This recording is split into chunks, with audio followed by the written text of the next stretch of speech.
बिस्मिल्लाहिर्रहमानिर्रहीम। दोस्तों, आज आप लोगों के लिए लेकर आया हूँ एक अदद गाय बराए फ़रोख्त है जी।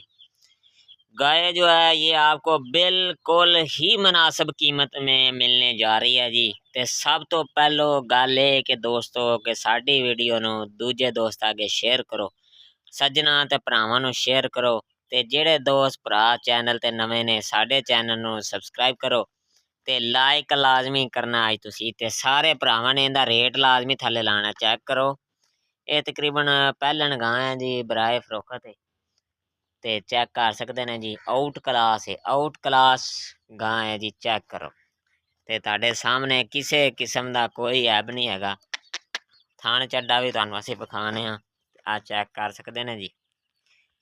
आ दूरों लोकां दी चेक करो। चारे थन चालू ने जी। तहसील चिश्तियां, जिला बहावलनगर च खड़ी है इस टाइम ते नाल इंदी तुहानू असीं वच्छी भी चेक कराने। आ नाल बैड़ है जी जेड़ी नाल जाएगी। दोवें टाइम मिलदी है जी, दुध देंदी है।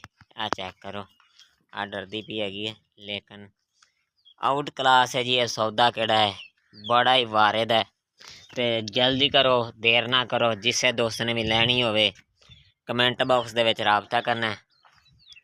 तुहानू असीं उसे टाइम मालकां दा नंबर दांगे ते फिर राबता करा देंगे। Comment box they which number होएगा, उस नंबर ते राबता करके तुसीं इहनू खरीद सकदे ने। तहसील चिश्तियां, जिला बहावलनगर च इस टाइम खड़ी है ते दुध दी गल करिए तकरीबन ये दोस्तों 2-2.5 किलो दुध देंदी है जी। वो वच्छी तो बिना यानी वच्छी छड्ड के ते 2-2.5 किलो दुध हुंदा है इंदे थल्ले जी। ते सारे भरावां ने साडी वीडियो नू पूरी वेखना है, दोस्तां के शेयर भी करना है। अज इस वीडियो नू तकरीबन 1 लाख बंदा वेखेगा इंशाअल्लाह। ते डिमांड दी गल करिए ते मालक इस गां दी डिमांड 2,30,000 रुपया करदा पिया है। 2,30,000 रुपया इंदी डिमांड है ते मौके ते घाटे वादे हो जाण दे।